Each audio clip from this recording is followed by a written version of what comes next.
All right, sports fans, how's everybody out there doing?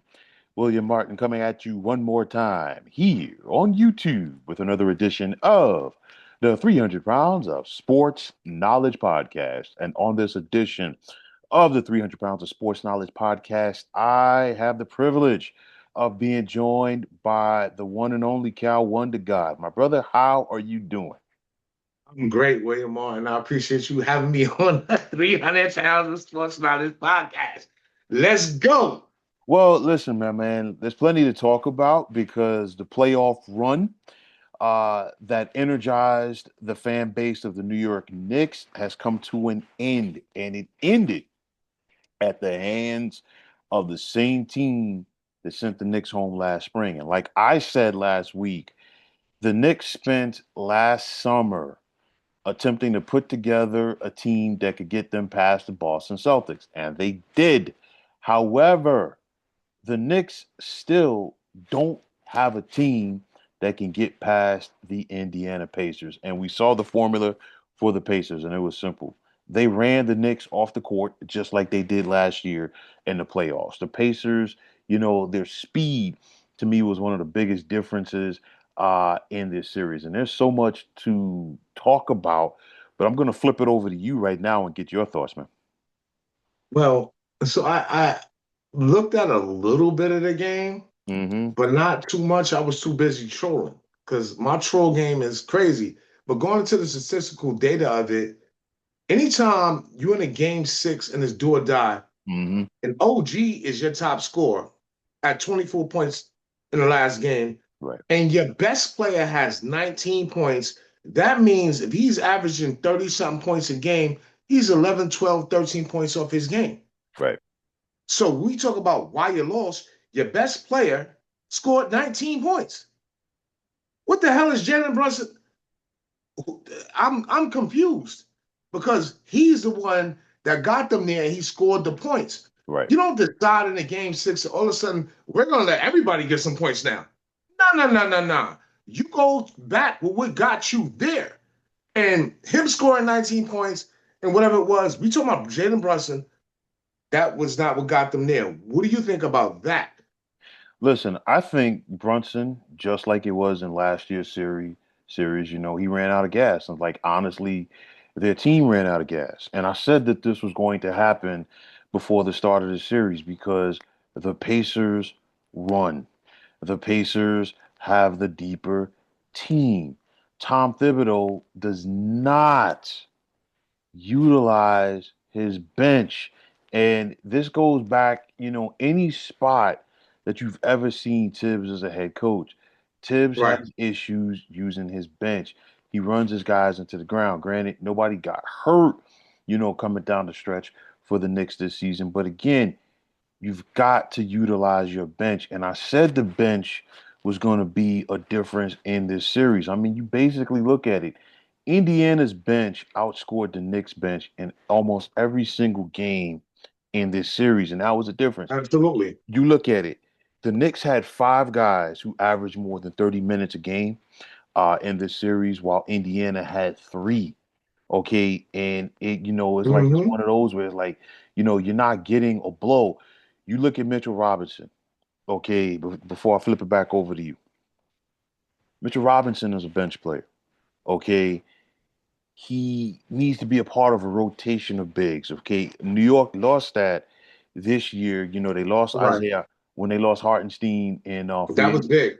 That was Right, big. right. When he went to OKC, now you were asking more of Mitchell Robinson in the series, and I knew that it was an act of desperation for Tom Thibodeau when he made the adjustment, if you want to call it that, Right. heading into Game Three when he put Josh Hart on the bench and put Mitchell Robinson in the starting lineup. It worked for a half of basketball because if you remember, Indiana was up big in Game Three, and Absolutely. they had a chance to put the Knicks in a hole. They Absolutely. didn't. And I saw the game. Right. Mhm. But the thing is like you putting Mitchell Robinson in the starting lineup already it limits your bench even more because who are you going to go Right. to after that? So I thought that, that one thing right there was part of the difference in the series, in my opinion. Well, let's go backwards. We did a podcast about the Knicks probably about maybe 2 years ago, maybe three, probably at Hmm. two. Hmm. And the thing that I said to you in this podcast was that they never developed Mitchell Robinson. They never developed him. He was just a dude that could block a shot, catch a rebound, and dunk. He never had a developed game. They never, like, the Knicks player development stinks. And this is part of the problem. Why would I put a dude in there? He'd been hurt most of the year. Let's get it. Let's go backwards. He was hurt, rehab, came back. The Knicks already had whatever they were doing in place. I Hmm. would have never sat Josh Hart at all. That, because of the way and the dynamics of what they were doing and how they were winning, I would have never sat him. For Mitchell Robinson, what kind of dumb, what are they doing? That Well, was, to me, that was a poor move. I mean, again, it's the Tibbs thing because you look at it, Tibbs is probably looking like, hey, you know what? We can't stop these dudes, defensively. And I guess he figured, you know, let's have, a body at the basket. But again, Indiana beat the Knicks in transition. The Knicks, Hell yeah. the Knicks couldn't defend the pick and roll if their lives depended on it. And then listen, you look at Carl Anthony Towns. Carl Anthony Towns is Poor never defender. He's a poor defender. he's never going to be known as a good defender because he doesn't try to play deep. Okay, and it's one of those where, you know, when you're trying to defend the pick and roll, you need that big to step up. Okay, Jalen Brunson is not a great perimeter defender as it is, so it's like He stinks as a defender. I'm gonna tell the truth. He's so a liability. so And he's speak. fat. It's no hold on, Go Wayne. ahead, go ahead, go ahead. Again, there are no good fat point guards in the league. I'm gonna say it again. He needs to get in shape. Listen, it's one of those where, Brunson, it's, like speed wise in comparison to Halliburton, that's an issue. And my thing is this: you got your wings, you bring in Mikal Bridges, who was more like Todd Bridges in this series, okay? He said, And different strokes. yeah, and it's one of those where you got your wings, you got OG, you got Bridges, you got Hart. And if they can't stop the Indiana wing players, that's an issue. Okay. And it was an issue for the Knicks in this series. I really feel like honest, like, and I said this when the Knicks went down 0-2. I said series cannot be won in the first game, but they damn sure can be lost. And I think the Knicks lost that series after that first game because it was one of those big lead aside. I think they were 14 with under 7 minutes to play. It was like a 12-point lead with like 3 minutes to play. It was one, I think it's like a 9-point lead with about a minute to play at home. Under no circumstance, if you're the New York Knicks, can you lose that game. And if you saw the look on the faces of the Knicks players after that game, it was like, yo, what the hell just happened? And it's funny because you're going to hear some Knicks fans right now. They're going to say, well, if we had won game one or we had taken care of our business, and at the Garden first time around, we wouldn't be in the scenario, which is true. Basically, what happened to the Knicks is the same thing that they did to the Celtics in the last round. Boston played big. Boston had big leads after the first two games, and when it was all said and done, the Knicks won those games. Why? Little different scenario, just from the standpoint where the Celtics were taking all those ridiculous threes, and the Knicks are like, you know what, we just gonna get our 2 point baskets and keep it moving, which they did to their credit. This time around, it's like, listen, they were taking stupid shots late in game one. Okay, Indiana caught fire. And then it's one of those again. I think there was a carryover in the back of the Knicks' heads from that game because they were leading in game two. And Indiana said, you know what, game on. And it's one of those again. I think each and every game, even probably with the exception of game five, we saw the Knicks get worn down by this Indiana team. And again, that goes back to coaching. You touched on Absolutely. you touched on player development. I'm gonna circle back to that a little bit later, but again, I think it comes down to coaching, and I think the Knicks organization, I think they didn't respect the Pacers, and the reason why I No, say not at all. and the reason why I say it is this, because like I said before, they spent the off season trying to say, hey, let's put together a team to beat the Celtics because in their mind it was like they weren't even thinking about Indiana. It's almost like, last year was a fluke. And if They you look forgot. right, and you look at this Indiana team, they were one of the hottest, if not the hottest teams He was the hottest team in the league going coming into the playoffs.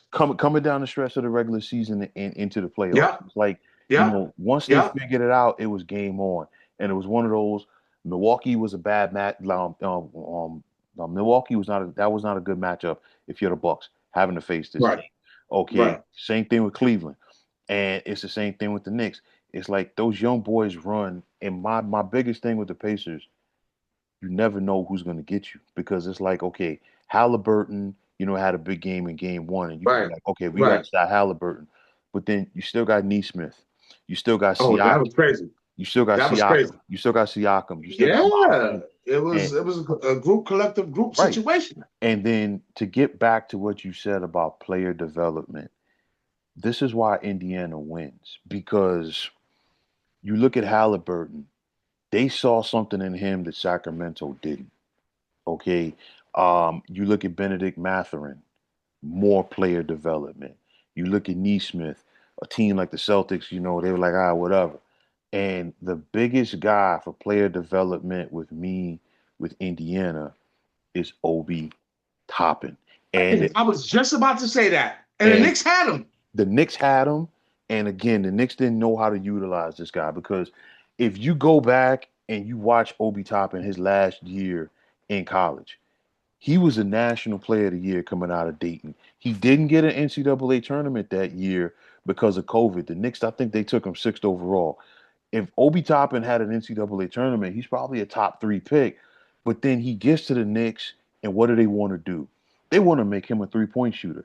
That's not Obi Toppin's game. And now you're seeing Indiana. Listen, they're utilizing this kid. He runs the floor. He gets to the basket. He plays D, and Right. you give him 2 point guards to play with. If he comes into the game with Halliburton, Halliburton's going to give him the rock. If he comes into the game with TJ McConnell's going to give him the It's going rock. to give him a rock. Right. Absolutely. But the thing is, it's like the Knicks, they're going for the shiny new toy that is the established player, and it always don't work like that. You've got to go out there. You've got to be able to develop guys. Well, I'll say this about it. Tibbs is old school, and at the end of the day, by them even getting to this point, I think he gets another try next year. However, he's going to have to alter and fix his movement as far as getting players developing the bench. That goes back to your assistant coaches because the assistant coaches are working with the young players. These players are assigned to work with the assistant coaches during practice. They're assigned to go take these shots. They got this person, that person. They got to go work on their post moves. They got to get into they're the second five, the third five, depending on how many people they got on the roster. These are the kids you got to develop them. To me, I would have played McBride a lot more and took Brunson off the ball. This is my opinion. I would have took Brunson. You can't wait to game five. Oh, let's take Brunson off the ball in game five. He waited to game six Yeah. Yeah. for Brunson to have his worst game of the playoffs. Yeah. This was the worst game that Jalen Brunson had probably all season, Yeah. let alone in the playoffs. Yeah. So let's keep it G. Like for me, it's coaching. And I don't care for all that old school coaching. For me, it's like you gotta adjust to what's happening right here, right now. So if I need this person to step up, I need this person to step up. I'm gonna cut all my starters minutes. Ain't nobody playing no more than 38 minutes. That way you can't tell me you tired if it's a 48-minute game. That means I gotta use my bench. I gotta bring these guys in.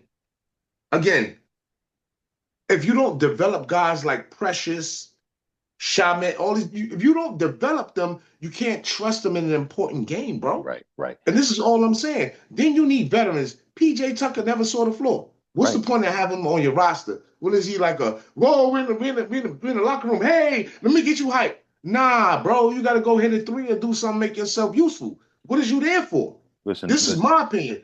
But I don't have much more to say about what happened other than this. I'm going to leave it with this. The Knicks being in this year's 2025 playoffs was must see TV for the whole fucking league, bro. It was must see TV. This was the hypest the NBA has been in a while. I'm talking about it was so crazy. It was crazy. And they lost and everything like that. But it was the energy just to know people was tuning in that don't like the Knicks. People was tuning in that don't really like the Pacers because of the hypeness of the Garden, the mystique, going back to Indiana. This was definitely we just saw the championship. Listen, This is my opinion. We just saw the NBA championship with the Knicks and the Pacers. Now we got the Thunder and the Pacers. People already talking about they're not watching. What do you think about that? well, I'll tell you like this. The Knicks, they're one of those teams that when they're good, it's good for the sport of basketball. It's like, certain teams across the board, regardless of the sport, when they're good, it's good for that respective sport. Right, right, When the Cubs are good or the Red Sox are good, in baseball, as an example, or the Yankees are good, and of course the Yankees are basically in the playoffs every year, it's good for the sport of basketball. right. When you have teams like the Packers or the Raiders, like Hmm. old school iconic, Hmm. NFL teams, it's good for the sport. I definitely put the Knicks in that category because it's one of those things.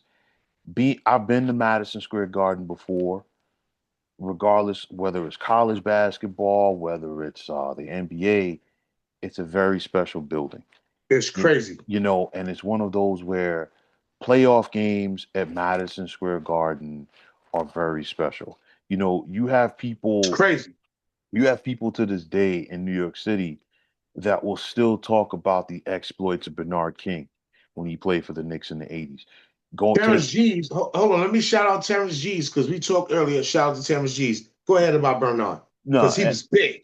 and taking it back a little bit further, the days of Willis Reed, Clyde Frazier, Earl the Pearl Monroe, Dave the Yes, Butcher, sir. you Yes, know, sir. that was a special place. Okay, and then of course you go back to the Patrick Ewing, Oh, Knicks, awesome. those battles that they had in the 90s, with the Bulls, with the Pacers, with the Miami Heat, the Garden was a special place. And I think what made this playoff run for the Knicks, granted, it didn't end where they wanted it to end at, but I think what made it, as special as it was, what, it galvanized their fan base because you have a Knicks fan base that after they got to the conference finals in 2000 when they lost to the Pacers, okay, they had to sit back and watch Patrick Ewing get traded. And I know Patrick was at the end. Crazy. I know he was at the end of his career, but Patrick should have never, put on another uniform for his entire NBA career. They had to deal with the Isaiah Thomas years, the Phil Jackson debacle, and it was like they were trying to bring in guys and make it work. They brought in Carmelo. They got out of the first round, I think, once with Carmelo. So many 50-loss seasons, so many 60-loss seasons, and then the fan base had to sit back and watch their draft picks being used Right. by other teams to help them, develop. And then, they use draft picks on guys and it didn't work out. So the Knicks fan base, has been through a lot. And Right. they finally started to get galvanized. And I think it all started when they got Brunson. Okay. And, Brunson, was coming off of, he was really starting to develop, towards the end of his time in Dallas with Luca. Absolutely. Good And then player. him coming to New York, and then they started adding pieces and get into the playoffs last year. They got to the playoff, they got to the second round, they lost to Indiana. And the fan base was like, you know what? We got something to get behind. And then of course, they made the trade last summer to bring in Mikal Bridges. And I'll tell you like this, in retrospect, I think that trade is going to, the Knicks are going to regret that. I'll touch on that in a moment. But the thing is, you bring in Mikal Bridges, so they had the Villanova Knicks. They still do. I mean, they traded DiVincenzo as part of that deal to get Cat, and it's just Right. like, if you're the Knicks, you're like, oh snap. But I think what made the Knick fan base go crazy and what made the Knick fan base believe is when they went up to Boston. I almost said the Boston Garden. Okay, but when they went up to Boston for game one and they won that game because a lot of people said, okay, it was going to be a sweep, it was going to be a gentleman's sweep, and I was one of those people who probably said Celtics, and I did say Celtics in five. Okay, so the Knicks won that game. They were up 2-0, and I think once they got up 2-0 on Boston, I think the Knicks fan base, they really believe, yo, this is our time. And of course, once they got past the Celtics, I think a lot of people, and I think some of the people on the Knicks too, believed that this was their time. But again, like I said before, that Indiana team, sometimes you just have teams where you simply do not match up well against, and that is Indiana. And it's like I think the Knicks put all of their eggs in the basket of saying, "Hey, let's go out there and get past the Celtics." And it's one of those. I know, I'm sure there's some Knicks fans out there that are bitter, now, Of course uh, they're bitter. you know, And I'm the, going to troll them. Of course and they're bitter. I'm going to tear them up, William. there's some that's realistic, but I think there's I think it's probably more that are bitter than anything else. Listen, it's Yeah. one of those where if the left foot doesn't get you the right one will, and I say that from the standpoint, if the Knicks had gotten past the Pacers, I don't think they would have gotten past OKC. But still, if you get to the finals, that's still something. You got to be in it to win it, bro. Right. You know what I'm saying? So I think it's one of those. I do think, probably to your point, this is probably the best basketball story so far of these playoffs, as the Knicks, playoff run. But again, like I said, they've got to go back to the drawing board now, and they've got to find a way to get better. And like they said last year, what can we do to get past Boston? And that was my biggest thing. You're worried Right. about it. You're worried about a team that didn't even knock you out. I'm like, listen, you got to worry about the guys that knocked you out. And now, this is a second consecutive year that Indiana has knocked these guys Gave him the out. business. Gave him Right. the business. So if you're the Knicks, you got to go back to the drawing board. You need yourself another big, okay? Because Mitchell Robinson cannot be your only big. The other thing for me, they've got to sit down and talk with Jalen Brunson, and they need him to go back to being more of a point guard and a little bit less of a scorer. Because if you watch Jalen Brunson when he was in college at Villanova, that offense that he played in under Jay Wright, that offense was predicated in ball movement. You can't have a scenario where Jalen Brunson's holding the ball for 15 to 20 seconds in a Talked possession game. about this No, earlier this year. We talked about this earlier this year. And what I'm going to say is, first of all, him and Carl Anthony Towns are not in shape. Josh Hart is in shape. Mikal Bridges is in shape.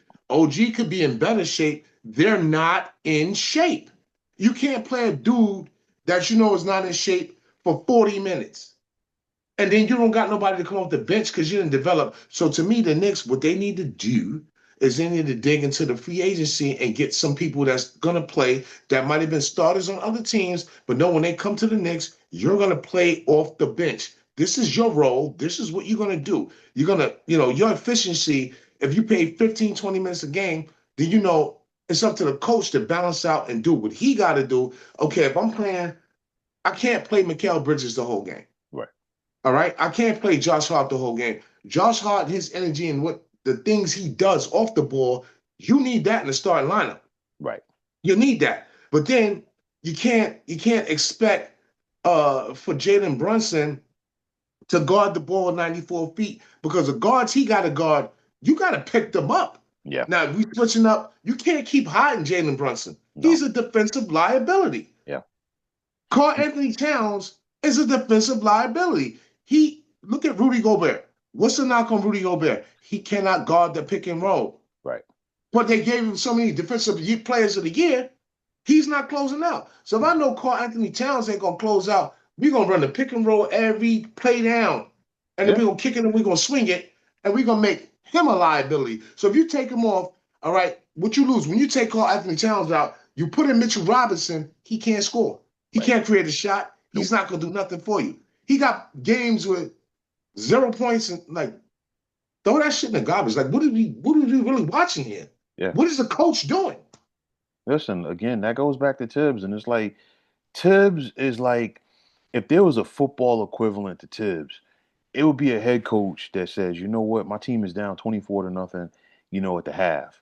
And I came in with a game plan that we're going to run the football and run the football and run the football, and that's what we're going to keep doing. You can't do Right, that in football if you're down 24 to nothing at the half. You got to start passing the ball and opening it up. Tibbs is the same way. Tibbs has a right, game plan. Tibbs is going right. to stick with it. And see, that's why I think Tibbs is going to be back next year. There's no ifs, ands, or He'll be buts back. about it They saved his because job. They be- saved his job. because you can't get off of him now that you got to the conference finals.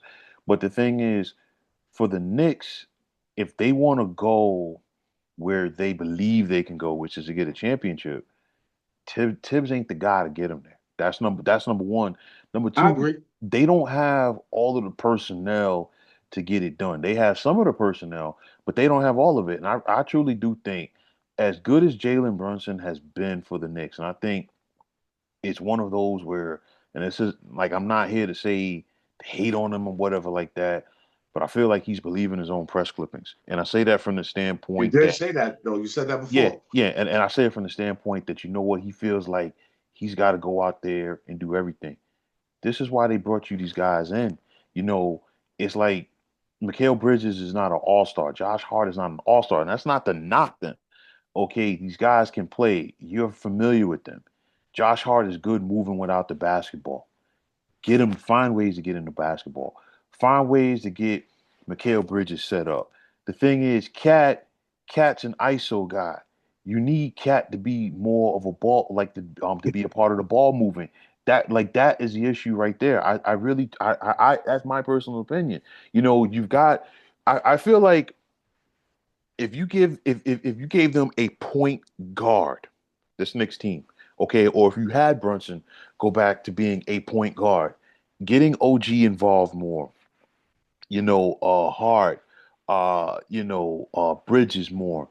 I think, if you made it a scenario where you say, you know what, Jalen Brunson, if you average four less points per game and you average about 2.5 assists more, that would be great for us.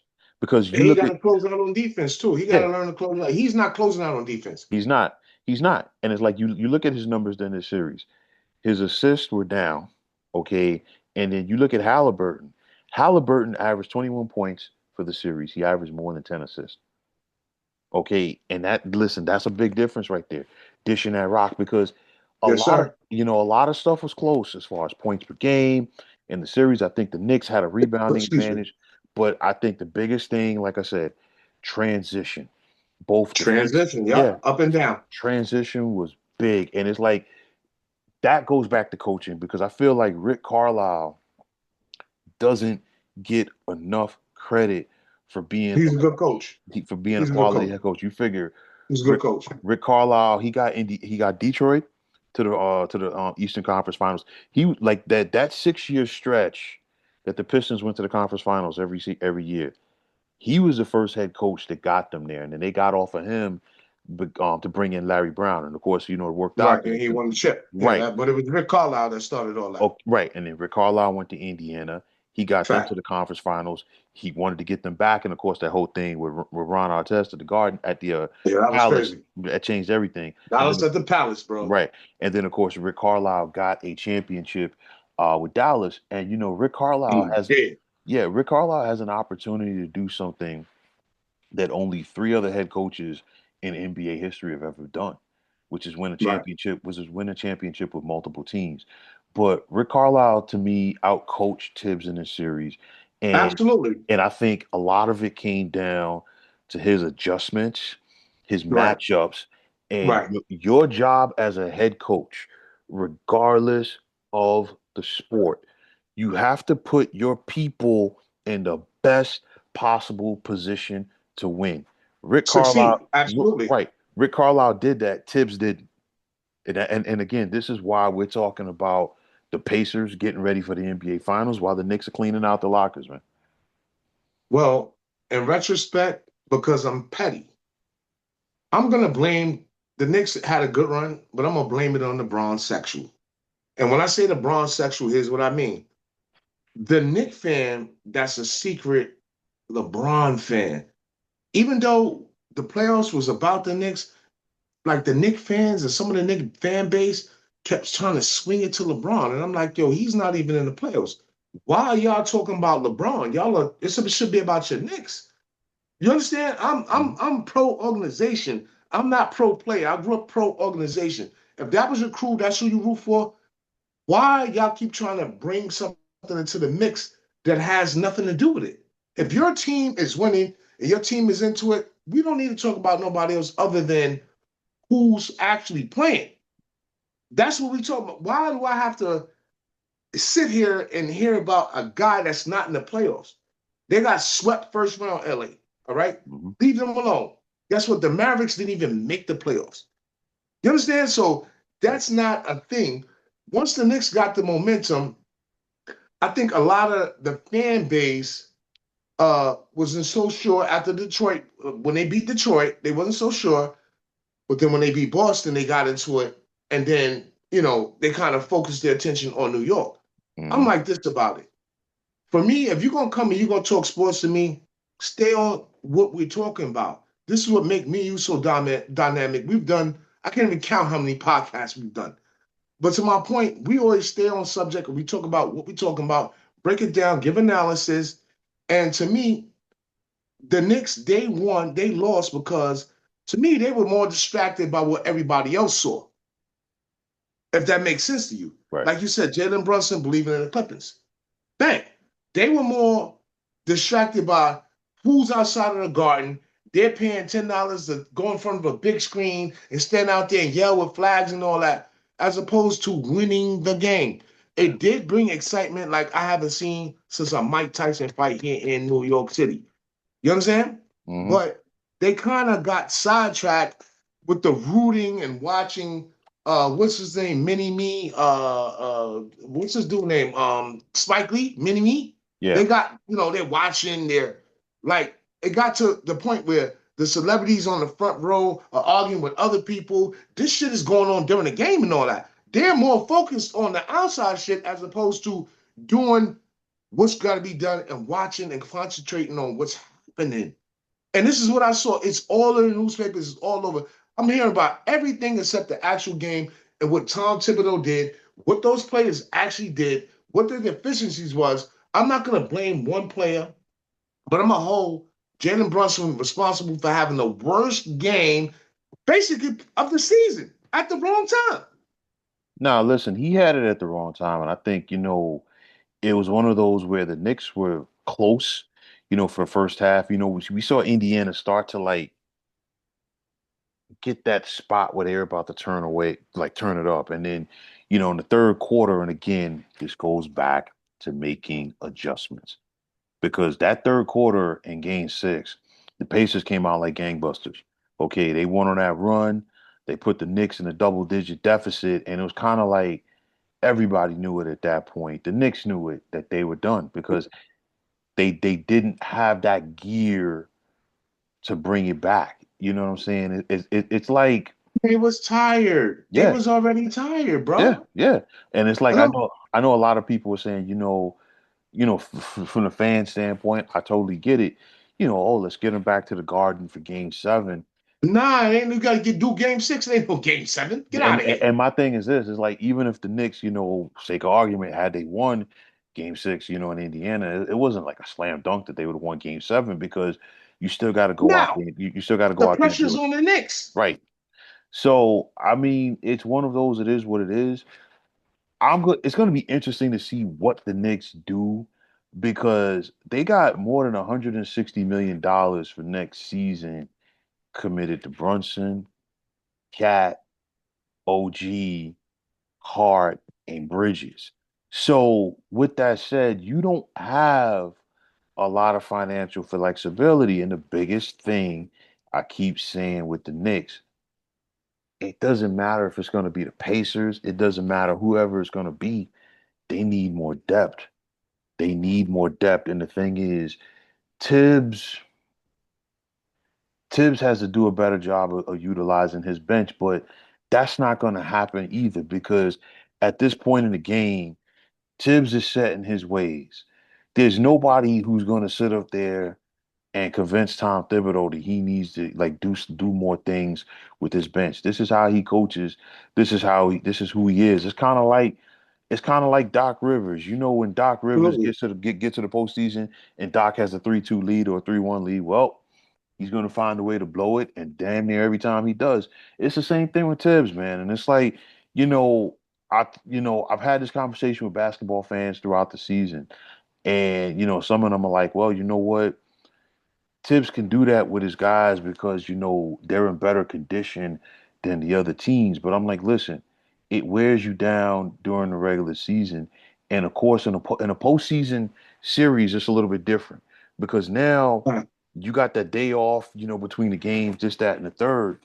But nonetheless, when you're like, man, you got to guard this guy for 40 minutes tonight, or you got to do this, that, and the third, and you've played basketball before when you have Absolutely.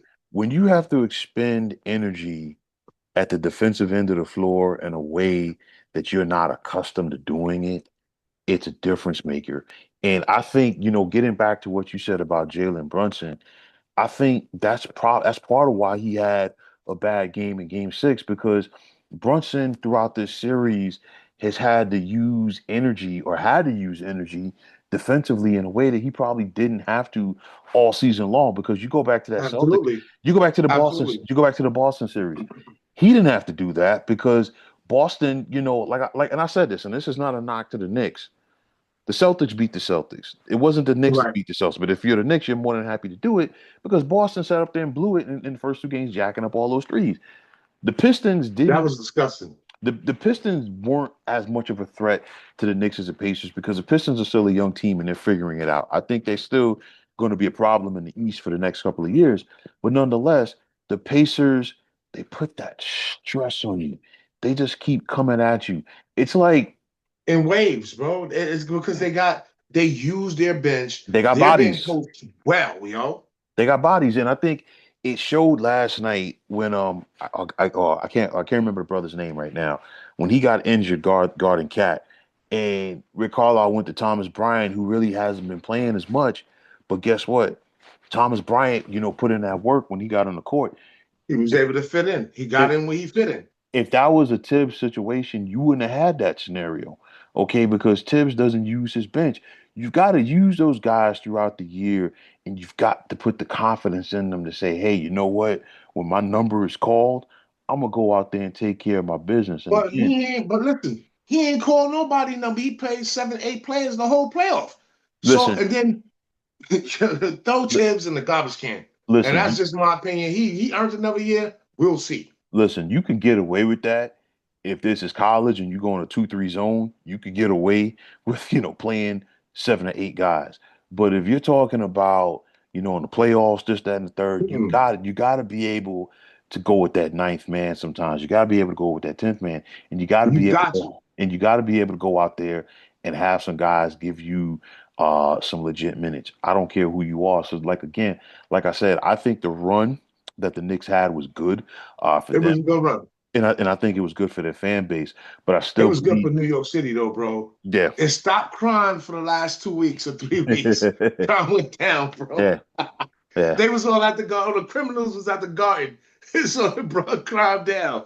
right. It was good. It was the energy, just the energy I felt like being around New Yorkers, being around hundreds of people every day, and how I work and what I do, going and coming back and forth to work and doing different type of things, and Mhm. seeing the people, they will go Knicks, go Knicks. I'm like, yeah, get busy, do what you got to do. Just the energy was a different type of energy, yo, than I have felt in a long, long time. So Mhm. salute, to New York for making these basketball playoffs something to watch. Right. Because at the end of the day, once the good teams got bumped, who you got? Yeah. Well, It was 4 teams left. listen, it's one of those where like as far as the West, people thought the West was wide open because there were people who were sleeping on OKC, and like I've been telling people, they won 68 games in the regular season for a reason. And I felt like people thought like the East was more like Boston's thing, and it was kind of like okay, a lot of people once they saw the Knicks knock off Boston, they was like okay, maybe this is their year. But I know, like, I'm sure there's probably some Knicks fans out there right now who are probably like, you know what, these finals are going to be boring. They're not going to watch. I'll tell you like this: for anybody who is a legit fan of basketball, and I mean a legit fan of basketball, they're going to enjoy OKC and Indiana. You've got, the reigning MVP in Yep. SGA.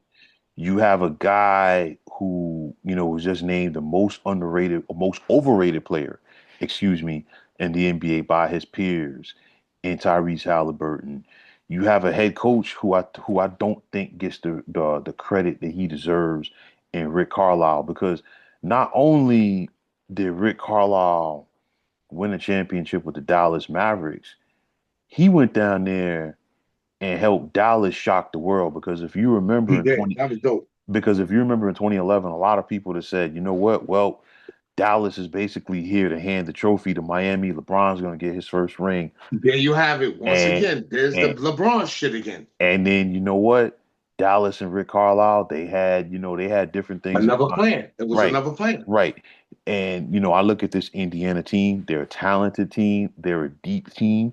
OKC, well, basically we're getting the Paul George special right here, because both of these teams, are the benefactors of, players that both Indiana and OKC received, after they traded Paul George. And like I said, this season, every team that Paul George leaves, they get They better. get better. Yeah, They and get that, better. yeah, and I guarantee you, where do you think that the Clippers would be right now, if they didn't get off of SGA? Because you figure OKC got SGA, and then one of the picks that OKC got back from the Clippers for trading Paul George was Jalen Williams. So that's two. That's two of Hmm. the, that's two of their Kid big can three play. right there. Yeah, Yep.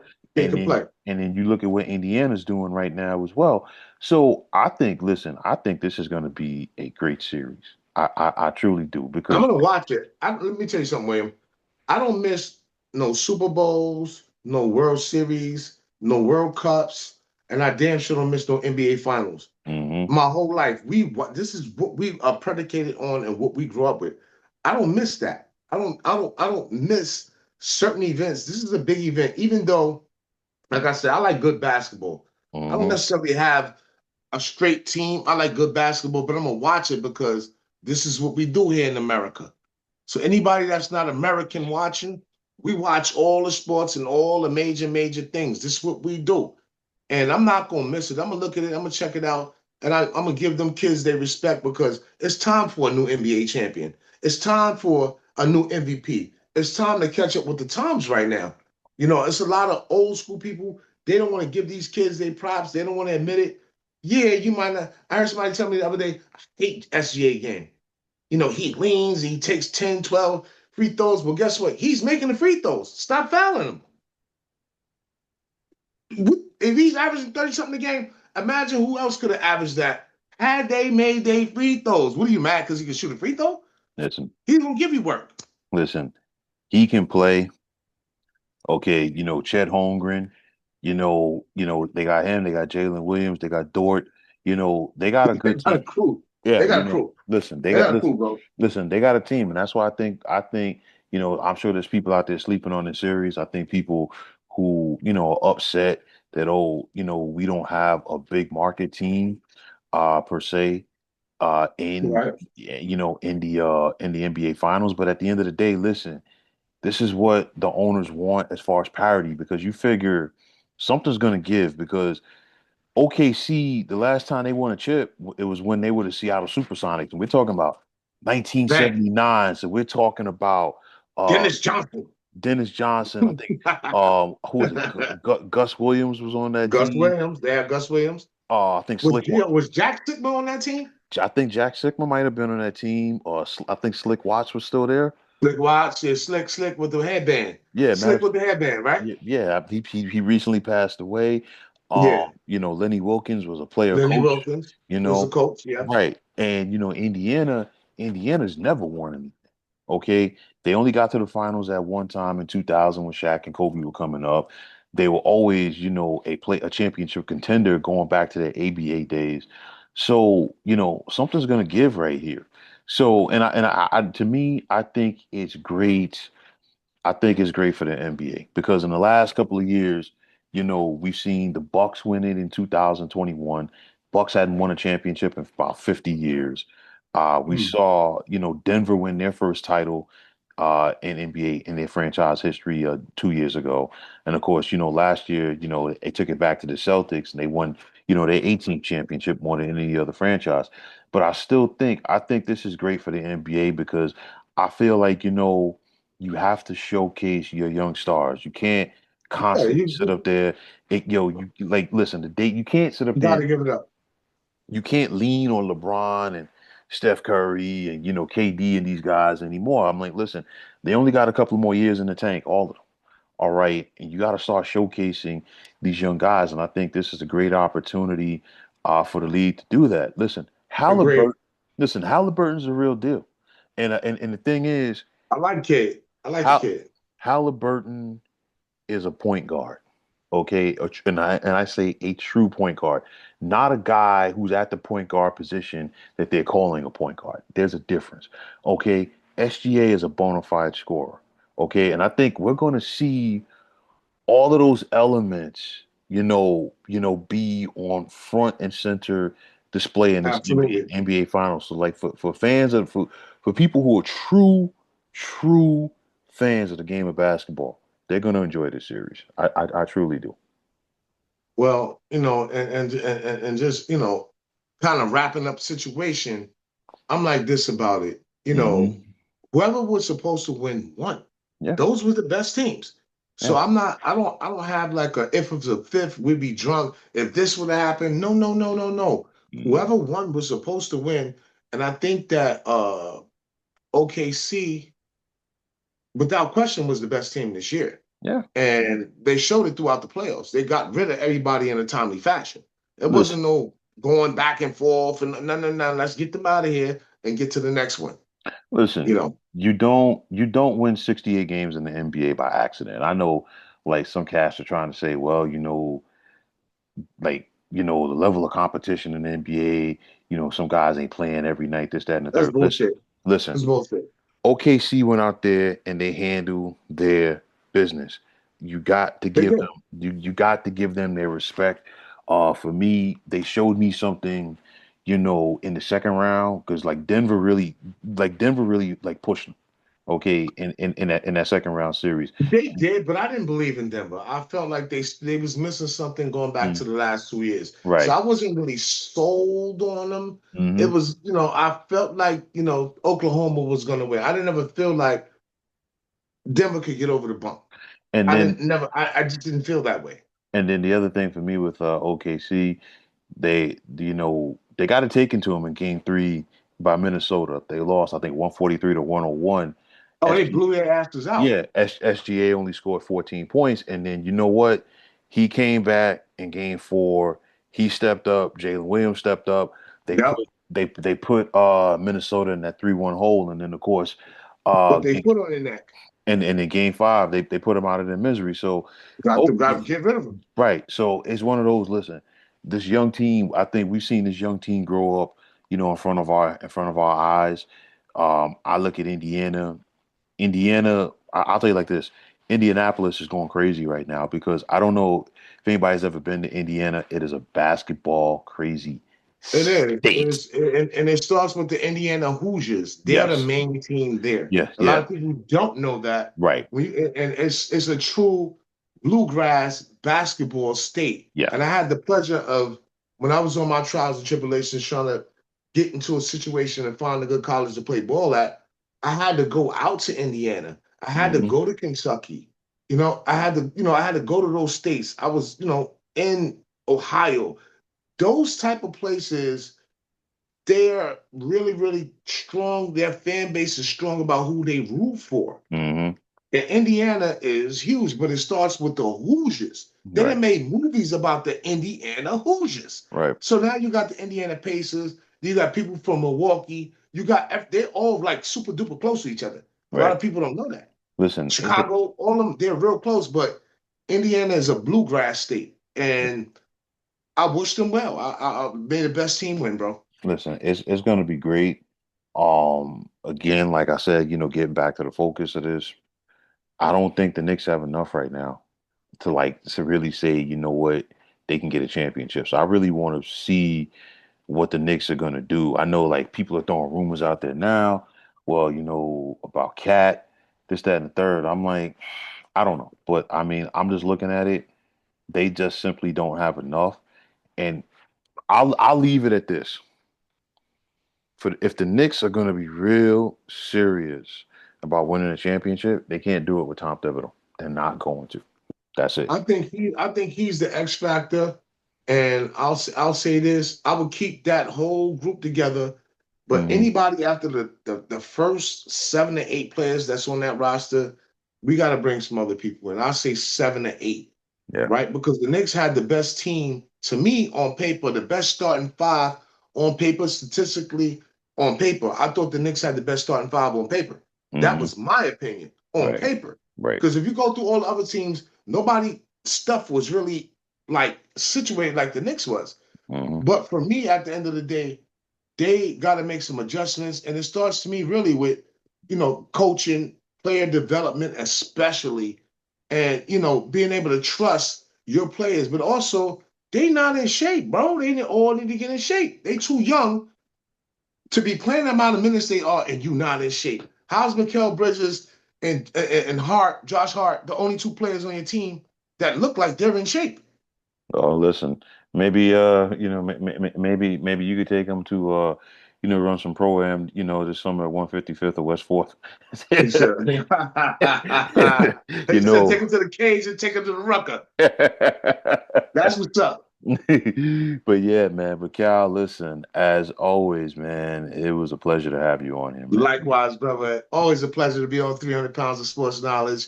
I want to tell everybody, up. Good G for the Knicks, but hey, it is what it is.